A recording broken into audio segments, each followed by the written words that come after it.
Hello friends, welcome back to my YouTube channel NSK medical microbiology classes. आज का topic है flow cytometry. आज हम फ्लो साइटोमेट्री के बारे में बात करेंगे। तो चलिए फ्रेंड्स स्टार्ट करते हैं।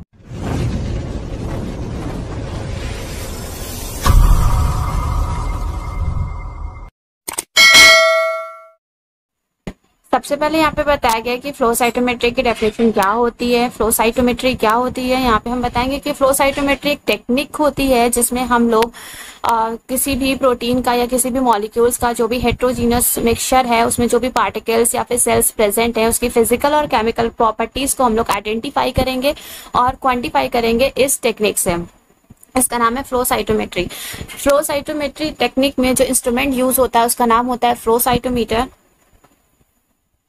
ठीक है, नेक्स्ट पॉइंट में ये बताया कि बहुत ही ज्यादा रैपिड एनालिसिस होती है, मतलब बहुत जल्दी सेल्स को हम लोग आइडेंटिफाई कर लेते हैं। कुछ ही सेकंड्स में हम लोग 100 to 1000 सेल्स को हम लोग डिटेक्ट कर सकते हैं। थर्ड पॉइंट ये बताया गया है कि properties that can be measured, जो प्रॉपर्टीज हम लोग मेजर कर सकते हैं उसमें हम सेल्स के साइज को मेजर कर सकते हैं कि सेल्स छोटी है या फिर बड़ी है, सेल्स में ग्रेन्यूल्स प्रेजेंट है या नहीं है, और या फिर इसके फ्लोरोसेंस इंटेंसिटी के बेस पे भी हम लोग इस फ्लो साइटोमेट्री टेक्निक से सेल्स को ये प्रॉपर्टीज को मेजर कर सकते हैं। फ्लो साइटोमीटर को हम लोग डील कर सकते हैं क्रोमोसोम्स के साथ। क्रोमोसोम्स हैं या फिर और मॉलिक्यूल्स हैं या फिर डीएनए हो गया हमारा, ठीक है, जो भी डीएनए की सेल हो गई उसको भी हम लोग या अदर मेनी अदर पार्टिकल्स हैं उनको भी हम लोग क्या कर सकते हैं, डिटेक्ट कर सकते हैं, डील कर सकते हैं, जो भी ये सेल्स हम फ्लूइड में प्रेजेंट हैं या फिर सस्पेंडेड है। नेक्स्ट यहाँ पे बताया गया कि parts of flow cytometry. Flow cytometry के कौन कौन से पार्ट्स होते हैं, तो 3 पार्ट्स में इसको डिवाइड किया गया है। पहला फ्लूइडिक्स, सेकंड ऑप्टिक सिस्टम और third electronic system. One by one discuss करेंगे। सबसे पहले क्या होता है फ्लूइडिक सिस्टम। तो फ्लूइडिक सिस्टम का क्या काम होता है, काम ये होता है कि जो फ्लूइडिक सिस्टम है, ठीक है, ये क्या करता है, पार्टिकल्स को, जो भी पार्टिकल सैंपल जो हम लोग इंजेक्ट करा रहे हैं उसमें जो भी पार्टिकल्स प्रेजेंट है ये फ्लूइड स्ट्रीम में जाएंगे और जाकर वो लेजर बीम से कॉन्टैक्ट करेंगे। जैसे ही लेजर बीम से कॉन्टैक्ट करेंगे क्या होगा कि जो रेजेस होंगी वो रिफ्लेक्ट कर जाएंगी और हम लोग सेल्स को आइडेंटिफाई कर लेंगे।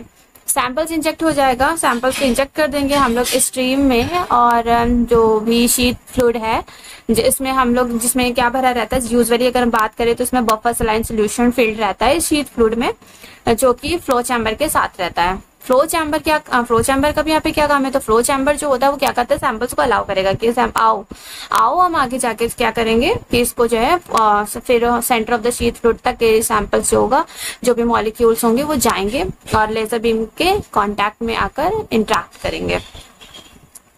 Focusing is achieved by injecting the sample suspension into the center of a sheet liquid stream।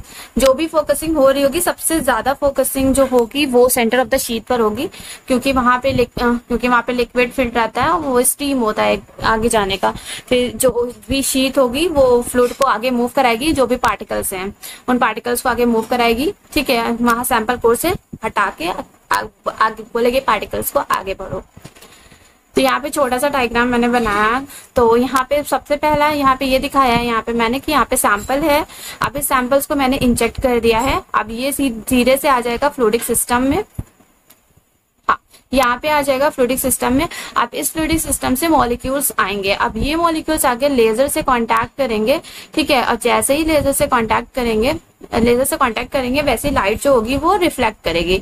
अगर ये लाइट फॉरवर्ड स्कैटरिंग कर रही है, अगर ये फॉरवर्ड डायरेक्शन में आपने लाइट को रिफ्लेक्ट कर रही है, तो आगे जाके डिटेक्टर उस सेल्स को डिटेक्ट करेगा और सेल्स के साइज को बता देगा, क्योंकि फॉरवर्ड स्कैटरिंग सेल के साइज को बताती है कि सेल का साइज छोटा है या फिर बड़ा है।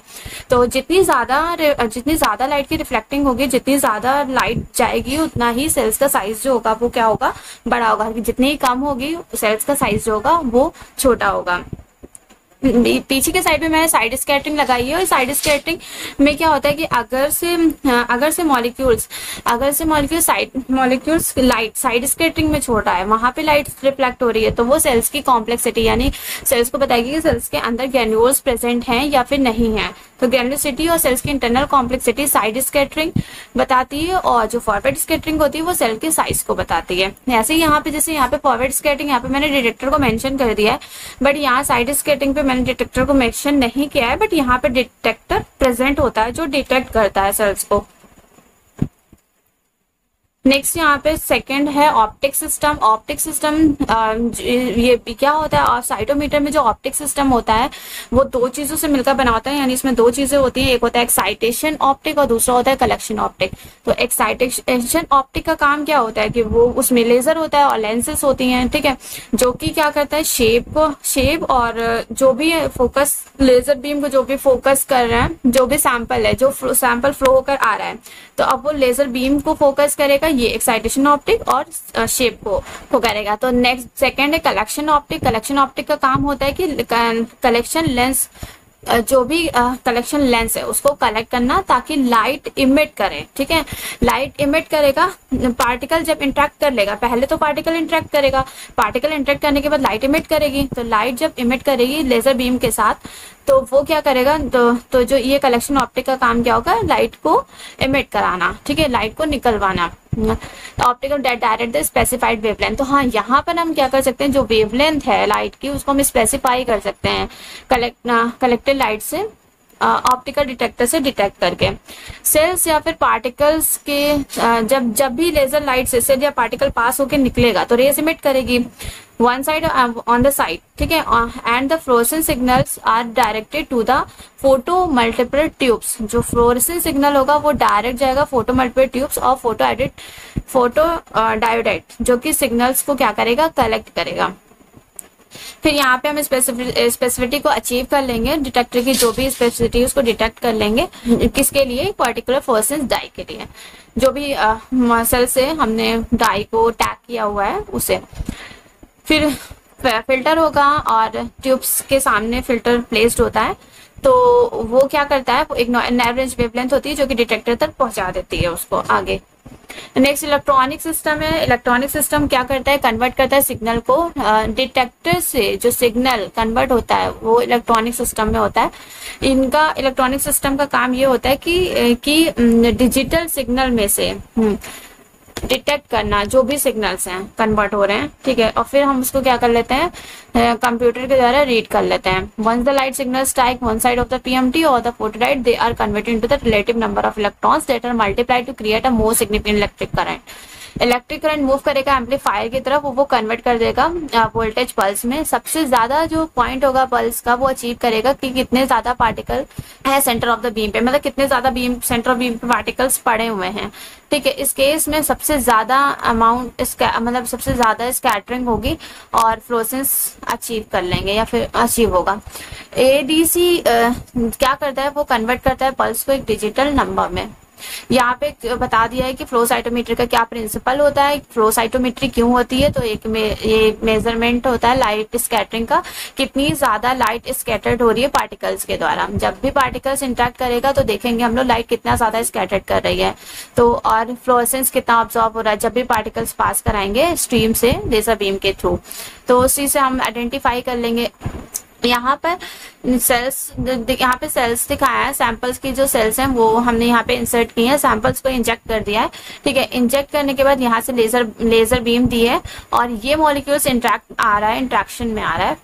आप ये क्या करेगा, आप जैसे ही लेजर से आएगा तो लेजर लाइट क्या करेगी, रिफ्लेक्ट करेगी, तो जितनी ज्यादा रिफ्लेक्ट करेगी उतना ज्यादा ही क्या होगा, सेल्स का साइज हमें पता चलेगा कि सेल्स कितनी बड़ी है। यहाँ पे सारे डिटेक्टर लगे हुए हैं, FL3, FL2, FL1, SSC और FSC, ये सारे हमारे डिटेक्टर हैं। ये बीच का पार्ट ऑप्टिकल फिल्टर्स का है, फिल्ट्रेशन का काम करता है। यहाँ से वेस्ट कंटेनर है, वेस्ट निकल जाता है नीचे बाद, और फ्लूइडिक सिस्टम का पार्ट होता है ये ऑप्टिकल सिस्टम का पार्ट होता है। बाकी आगे जाके एम्पलीफिकेशन होता है, फिर एडीसी कन्वर्जन से हम फिर आगे कंप्यूटर के द्वारा हम रीड कर लेते हैं। Light scattering Light scattering results when a principal deflects incident laser light. The extent to which this happens depends on the physical properties of a particle, namely its size and internal complexity. मतलब कि यहाँ पे ये बताएंगे कि जो light scattering हो रही है, जब भी कोई भी पार्टिकल जितना, जैसे इंसिडेंट मतलब होता है कि शुरुआत में जो भी लेजर लाइट कांटेक्ट में मॉलिक्यूल्स के आई है, तो जितना ज्यादा सेल का या फिर मॉलिक्यूल्स का इंट्रैक्शन होगा इस लेजर लाइट से, ठीक है, तो वो उतनी ज्यादा सेल का साइज और सेल की इंटरनल कॉम्प्लेक्सिटी को डिफाइन करेगा।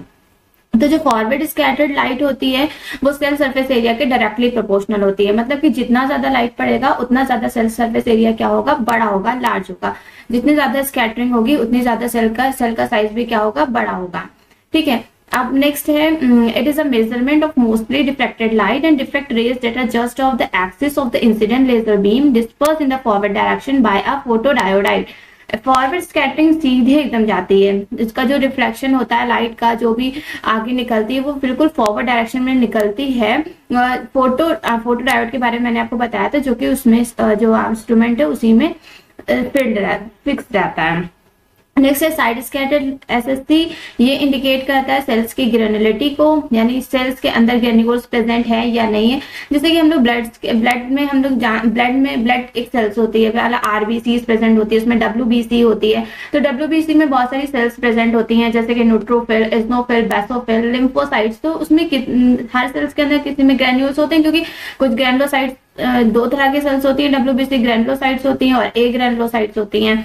तो जो ग्रैनुलोसाइट्स होती है उसमें ग्रैनुलोसफिल्ड होते हैं, तो उसको अगर हमें मेजर करना है कि कितनी सेल हमारी क्या है, ग्रैनुलोसाइट्स हैं, कितनी नहीं है, वो हम साइड स्कैटरिंग लाइट से पता लगा सकते हैं। जब साइड स्कैटरिंग लाइट होगी तो पता चल जाएगा कि सेल्स के अंदर सेल्स हमारी जो है ग्रैनुलोसफिल्ड है या नहीं है। SST is a measurement of mostly refracted and reflected light that occurs in any interface within the cell where there is a change in the refractive index.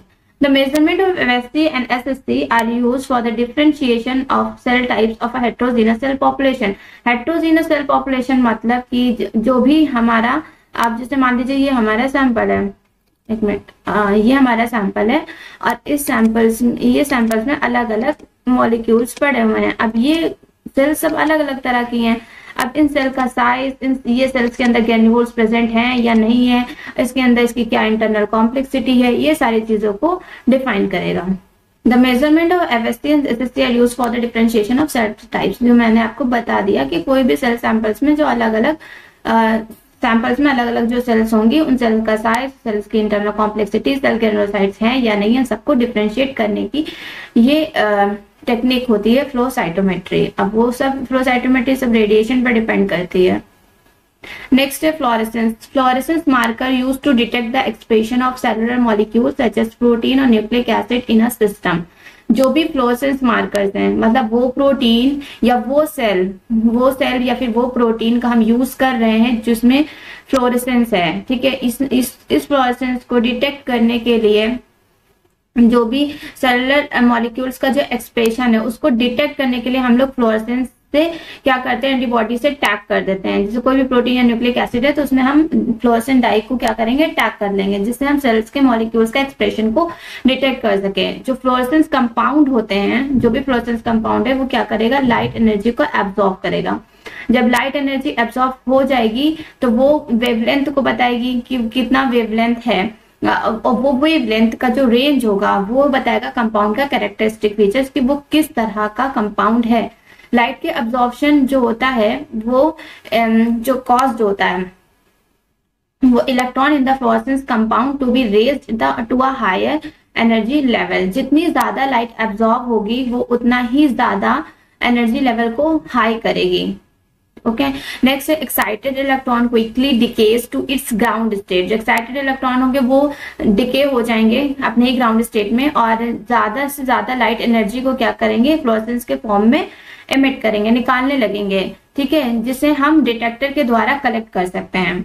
Mix population sales की जो mix population होती है उसमें अलग अलग तरह के क्या होते हैं, फ्लोरोक्रोम्स होते हैं, जिनको हम यूज करते हैं जो भी पॉपुलेशन है उन सबको सेपरेट करें और उन सबको डिफ्रेंशिएट कर सके। क्योंकि सैंपल में बहुत सारी सेल्स प्रेजेंट होती हैं, वो आपका प्रोटीन भी हो सकता है, वो आपकी कोई ब्लड सेल्स भी हो सकती है, जो आप डिटेक्ट करना चाहें उन सबको आप क्या कर सकते हैं, डिफ्रेंशिएट कर सकते हैं। Fluorescence pattern of each subpopulation combined with FST and SST data can be used to identify which cells are present in a sample and to count their relatives। में जो भी ये फ्लो साइटोमीटर आपका क्या बोलते हैं इंस्ट्रूमेंट है, इसमें FST और SST लाइट स्कैटरिंग है, तो जो भी डेटा कलेक्ट होगा उसको आप यूज कर सकते हैं, सेल्स को आइडेंटिफाई कर सकते हैं जो भी सैंपल्स में प्रेजेंट हैं और सेल को काउंट भी कर सकते हैं रिलेटिव परसेंटेज में। The electronic system then convert the detected light signal into electronic signal that can be processed by the computer. Next है फ्लो साइटोमेट्री का क्या प्रोसीजर है। तो सबसे पहले हम यहाँ पे सैंपल प्रिपरेशन करेंगे before running in the flow cytometer. Flow cytometer जो कि आपका एक इंस्ट्रूमेंट है और इसमें हम सैंपल रनिंग करने से पहले सेल्स को हम क्या करेंगे, एक सिंगल सेल सस्पेंशन में उसकी एनालिसिस करेंगे। जितनी भी क्लम्प कल्चर सेल्स होंगी जो क्लम्प बना लेती हैं या फिर जो भी सॉलिड में सेल्स प्रेजेंट होंगी उसको पहले हम क्या करेंगे, एक सिंगल सेल सस्पेंशन में कन्वर्ट करेंगे एनालिसिस से पहले। एंजाइमेटिक डाइजेशन का यूज करके एंजाइम वगैरह उसमें डाल के मैकेनिकल डिसोसिएशन, टिश्यू का मैकेनिकल डिसोसिएशन कर लेंगे। ठीक है, फिर उसके बाद क्या करेंगे, it is then followed by mechanical filtration. फिर मैकेनिकल फिल्ट्रेशन से जो भी अनवांटेड चीजें हैं, ठीक है, इंस्ट्रूमेंट क्लॉग है, ये सब चीजों को हम क्या करेंगे, अवॉइड करेंगे, मतलब निकालेंगे, फिल्टर कर लेंगे। And obtain higher quality flow data, और जो ज्यादा हाई क्वालिटी फ्लो डेटा होगा उसको हम निकाल लेंगे। Resulting cells and then incubated in test tube, जो भी सेल्स आएंगी उसको पहले हम एक टेस्ट ट्यूब में इंक्यूबेट करेंगे या फिर माइक्रो टाइटर प्लेट जो कि आपने देखी होगी, मैंने यहाँ पे नहीं दिखाई है। माइक्रो टाइटर प्लेट ज्यादातर एलाइजा में यूज होती है। एलाइजा भी एक टेक्निक होती है जिसमें हम लोग माइक्रो टाइटर प्लेट का यूज करते हैं। 96 वेल होते हैं उसमें, एंटीबॉडी कोटेड होती है। ठीक है, अच्छा, माइक्रो टाइटर प्लेट विद अनलेबल्ड। हाँ, ये जो माइक्रो टाइटर प्लेट होगी ये अनलेबल्ड होगी, मतलब इसमें कोई भी किसी भी एंटीबॉडी या किसी भी चीज की लेबलिंग नहीं होगी, या फिर फ्लोरेसेंट कॉन्जुगेटेड एंटीबॉडी जिससे and analyse through the flow cytometer machine. तो फिर हम उसको क्या करेंगे, मशीन, मतलब ये जो हम माइक्रो टाइटर, मतलब कहने का मकसद यहाँ पे ये है हमारा कि जो भी सेल्स हमें मिली हैं उसको हम टेस्ट ट्यूब में या फिर माइक्रो टाइटर प्लेट में इंक्यूबेट कर लेंगे विदाउट कोई भी एंटीबॉडी का यूज किए बिना। फिर उसे हम एनालाइज करेंगे फ्लो साइटोमीटर मशीन में। एंटीबॉडी स्टेनिंग यहाँ पे बताया गया, सैंपल को प्रिपेयर कर लिया जाएगा। सेल्स जो होंगी वो कोटेड होंगी फ्लोक्रोम कॉन्जुगेटेड एंटीबॉडी से, जो कि स्पेसिफिक होती है सरफेस मार्कर के लिए जो डिफरेंट सेल्स में प्रेजेंट होती है। This can be done either bye direct, indirect और इंट्रासेलुलर स्टेनिंग। ये डायरेक्ट भी होती है, इनडायरेक्ट भी होती है और इंट्रासेलुलर स्टेनिंग से भी हो सकती है। जो इनडायरेक्ट स्टेनिंग होती है उसमें सेल्स को इंक्यूबेट करते हैं एंटीबॉडीज के साथ डायरेक्टली कॉन्जुगेटेड करके, मतलब फ्लोरोफोर कॉन्जुगेट करके जो है हम इनडायरेक्ट स्टेनिंग करते हैं सेल्स की। और इनडायरेक्ट स्टेनिंग में जो फ्लोरोफोर कॉन्जुगेटेड सेकेंडरी एंटीबॉडी को हम क्या करते हैं, डिटेक्ट करते हैं द प्राइमरी एंटीबॉडी। क्योंकि इनडायरेक्ट में क्या होता है कि इनडायरेक्ट में दोनों एंटीबॉडीज का यूज किया जाता है, सेकेंडरी एंटीबॉडी भी होती है और प्राइमरी एंटीबॉडी भी होती है। तो ये फ्लोरोफोर कॉन्जुगेटेड होती है। indirect staining. The intracellular staining procedure allows direct measurement of antigen. जो intracellular staining होती है प्रोसीजर जो होता है वो डायरेक्ट एंटीजन का मेजरमेंट कर लेता है कि कितना मतलब एंटीजन है। तो जो भी सेल्स के अंदर एंटीजन प्रेजेंट है वो डायरेक्ट उसका मेजरमेंट हो जाता है इंट्रासेलुलर स्टेनिंग में। कौन सा साइटोप्लाज्म या फिर न्यूक्लियस है, ठीक है। For this the cells are first made permeable and then are stain with antibodies in the permeabilization buffer. Next samples running. At first control sample, सबसे पहले कंट्रोल सैंपल्स को रन कराते हैं, ठीक है, ताकि वोल्टेज डिटेक्टर का वोल्टेज उसको एडजस्ट किया जा सके। फिर flow rate in the cytometer are set and the sample. फिर फ्लो रेट साइटोमीटर में जो फ्लो रेट है उसको सेट किया जाता है और फिर सैंपल को रन कराया जाता है।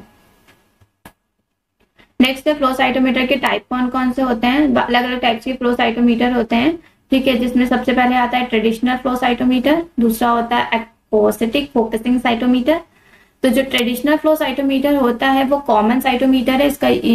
इसमें हम लोग शीट फ्लूइड फोकसिंग के लिए शीट फ्लूइड यूज करते हैं सैंपल स्ट्रीम के लिए। और मोस्ट कॉमन लेजर जो इसमें यूज की जाती है वो ट्रेडिशनल फ्लो साइटोमीटर की जो होती है वो 488 नैनोमीटर की होती है ब्लू, 405 नैनोमीटर वायलेट और 532 नैनोमीटर ग्रीन, 552 नैनोमीटर ग्रीन और 561 nanometre green yellow, 640 nanometre red and 355 nanometre ultraviolet की होती है। एक्वासिटिक फोकसिंग साइटोमीटर जो होता है वो अल्ट्रासोनिक वेव इसमें यूज करते हैं फोकसिंग के लिए और सेल्स के एनालिसिस के लिए। इस सैंपल्स क्लॉगिंग को रोकने के लिए हम लोग हाई सैंपल्स इनपुट करते हैं। सेल सॉर्टिंग क्या होती है?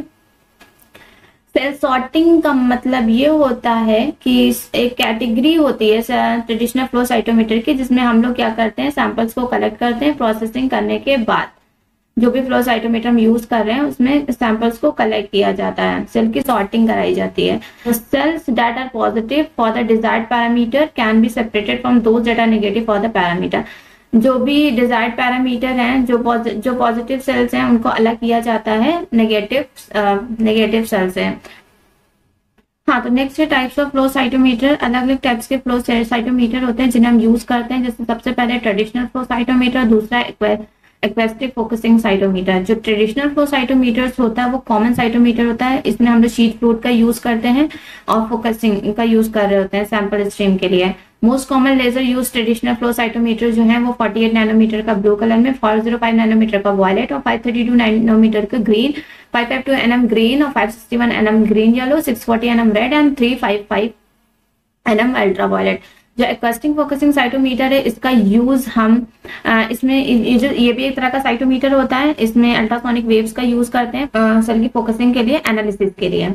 तो सैंपल्स की क्लॉकिंग को प्रिवेंट करने के लिए इसमें हाई सैंपल्स इनपुट अलाउ किया जाता है और सेल की सॉर्टिंग, सेल सॉर्टर होता है। सेल सॉर्टर मतलब सेल की कटाई छटाई, कि सेल्स छोटी हैं, बड़ी हैं, या सेल्स में ग्रेन्यूल्स है या नहीं है, या सेल्स अलग अलग टाइप्स की भी हो सकती हैं, जैसे कैंसर की सेल्स भी हो सकती हैं, तो सेल सॉर्टर्स भी होता है। तो सेल सॉर्टर्स मतलब सेल्स की कटाई छटाई, जो भी सैंपल में सेल्स प्रेजेंट है उनको अलग अलग करना। जो सेल्स पॉजिटिव डिजायर्ड पैरामीटर की होती है, that are positive for the desired parameter can be separated, अलग कर सकते हैं from those that are negative. मतलब कि जो पॉजिटिव सेल्स हैं उनको हम नेगेटिव सेल्स पैरामीटर से भी क्या कर सकते हैं, सेपरेट कर सकते हैं, अलग कर सकते हैं। नेक्स्ट है imaging flow cytometer. Imaging flow cytometer traditional cytometer होता है, इसमें फ्लोरेसेंस माइक्रोस्कोपी रहती है, कंबाइंड रहती है। इमेजिंग साइटोमीटर अलाउ करता है रैपिड इन्वेस्टिगेशन के लिए, जल्दी इसमें पता चल जाता है कि सेल्स में जो भी मल्टी पैरामीटर जो फ्लोरेसेंस है या सैंपल्स में जो भी सेल्स हैं उनकी मॉर्फोलॉजी पता लगा सकते हैं। मल्टी पैरामीटर फ्लोरेसेंस एक सिंगल सेल्स को भी हम आइडेंटिफाई कर सकते हैं बहुत ज्यादा मिक्स पॉपुलेशन लेवल पर। नेक्स्ट है क्या इसके एप्लीकेशन है और क्या इसके यूजेस हैं। तो फ्लो साइटोमेट्री का यूज अलग अलग फील्ड्स में किया जाता है, जैसे कि मॉलिक्यूलर बायोलॉजी की फील्ड्स में कर सकते हैं, करते हैं, पैथोलॉजी में करते हैं, इम्यूनोलॉजी में, वायरोलॉजी में वायरस की स्टडी करने में, इम्यूनोलॉजी यानी इम्यून सेल्स की स्टडी में, पैथोलॉजी जैसे कोई भी डिजीज कॉज हो गई है तो सेल्स का क्या मॉर्फोलॉजी चेंज हो जाती है, तो पैथोलॉजी में भी करते हैं। इसके अलावा प्लांट बायोलॉजी और मरीन बायोलॉजी में यूज किया जाता है। तो हाँ, इससे हम लोग मैलिग्नेंसी सेल्स को भी डिटेक्ट कर सकते हैं। मैलिग्नेंसी मतलब जो भी कैंसर की सेल्स होती हैं उसको भी हम डिटेक्ट कर सकते हैं इन बॉडी फ्लूइड। जैसे ल्यूकीमिया एक तरह का ब्लड कैंसर होता है, तो ब्लड में जो सेल्स होती हैं उसमें क्या होता है, जब ल्यूकीमिया हो जाता है तो लिम्फोसाइट्स की संख्या बहुत बढ़ जाती है, तो इसको भी हम डिटेक्ट कर सकते हैं फ्लो साइटोमीटर से। Cytometer like cell sorters can be used to separate the cells of interest in separate collection tubes physically. Cytometer cell sorting के लिए यूज करते हैं, ठीक है। तो सेल सॉर्टिंग में आपको पहले ही बता चुकी हूँ, यूज जिसमें सेल्स को अलग किया जाता है। सेल्स को अलग करने के लिए हम सेल सॉर्टर साइटोमीटर्स का यूज करते हैं। जो भी सेल्स हैं उसको फिर हम फिजिकली कलेक्शन ट्यूब में सेपरेट किया जाता है। It can be use for the detection of the content of DNA, और डीएनए कंटेंट का भी डिटेक्शन करते हैं इस फ्लोरेसेंस मार्कर्स का यूज करके। इस जो भी ये टेक्निक है इसमें तो हमें पता रहता है कि डीएनए का कंटेंट कहाँ पर है। अगर पूरी सेल साइकिल की अगर हम बात करें तो सेल साइकिल में 4 फेजेस प्रेजेंट होती हैं, जिसमें G1, G2, S फेज और M फेज आती है। तो G1 फेज में तो सेल प्रिपेयर हो रहती है आगे जाकर रेप्लिकेशन करने के लिए, और G2 में डीएनए का कंटेंट जो होता है वो बहुत ज्यादा होता है, तो वहां पर हम जो भी डीएनए है उसको हम डिटेक्ट करने के लिए हम इस टेक्निक का यूज करते हैं। एक्वेस्टिक फ्लो साइटोमीटर का यूज हम लोग मल्टी ड्रग रेजिस्टेंट बैक्टीरिया के लिए यूज करते हैं, क्योंकि देखा जाए तो आजकल अब इतना मतलब वो हो गया है कि जो डिजीज हो जाती है, अब जो डिजीज हुई है तो कुछ तो बैक्टीरिया के कारण होती है, तो अब ये बैक्टीरिया पे ड्रग काम नहीं कर रही है, तो अब ये बैक्टीरिया जो मल्टी ड्रग रेजिस्टेंट बैक्टीरिया है तो उस बैक्टीरिया को डिटेक्ट करने के लिए एक्वेस्टिक फ्लो साइटोमीटर का यूज किया जाता है। जो भी सैंपल है, जिस सैंपल्स में प्रेजेंट है, ब्लड हो गया या फिर अदर क्लिनिकल सैंपल्स है, यूरिन हो गया या फिर अदर बॉडी फ्लूइड्स हो गए, जैसे बाल फ्लूइड वगैरह हो गया, तो उसमें जो भी मल्टी ड्रग रेजिस्टेंट बैक्टीरिया है उसको डिटेक्ट करने के लिए हम लोग एक्वेस्टिक फ्लो साइटोमीटर का यूज करते हैं। अलग अलग स्टेजेस जैसे सेल डेथ हो गई, एपोप्टोसिस हो गई, नेक्रोसिस हो गई, इसको भी डिटेक्ट कर सकते हैं फ्लो साइटोमीटर से। तो देखा जाए तो फ्लो साइटोमीटर का बहुत ज्यादा यूज है, मतलब बहुत, वैसे भी बहुत महंगा भी बहुत होता है ये और ज्यादातर ये रिसर्च वगैरह में बहुत यूज होता है फ्लो साइटोमीटर। फ्लो साइटोमीटर तो एक इंस्ट्रूमेंट है, बट इसको जिससे हम सेल्स का जो पता लगाते हैं वो एक टेक्निक है जिसको हम लोग फ्लो साइटोमेट्री बोलते हैं। नेक्स्ट है, क्या लिमिटेशन है इसकी, तो intracellular location proteins are not disclose by the technique. तो इसकी लिमिटेशन ये है कि जो भी प्रोटीन्स के अंदर इंट्रासेलुलर लोकेशन है उसे इस टेक्निक के द्वारा हम डिस्क्लोज नहीं कर सकते हैं। अगर डेब्रिस बहुत ज्यादा कूड़ा करकट मतलब बहुत ज्यादा डेब्रिस इकट्ठा हो गया है टाइम से ज्यादा, तो वो इनएक्यूरेट रिजल्ट देने लगता है, मतलब वो सही रिजल्ट नहीं देगा। Pre treatment associated with sample preparation and staining is a time consuming process. जो pre treatment associated samples preparation होती है या फिर स्टेनिंग होती है वो टाइम कंज्यूमिंग है, तो आफ्टर ट्रीटमेंट ही किया जाता है। तो फ्लो साइटोमेट्री एक एक्सपेंसिव प्रोसेस होती है that requires highly qualified technicians. जो बहुत ज्यादा हाईली क्वालिफाइड टेक्नीशियंस होते हैं वही इसको रिक्वायर करते हैं आगे। तो फ्रेंड्स, यहाँ पे हमारी वीडियो खत्म होती है। अगर आपको हमारी वीडियो पसंद आई हो तो आप इसे लाइक करें, शेयर करें, सब्सक्राइब करें और बेल आइकन को दबाना मत भूलें ताकि आपको हमारी आने वाली वीडियो की अपडेट मिलती रहे। Thank you so much.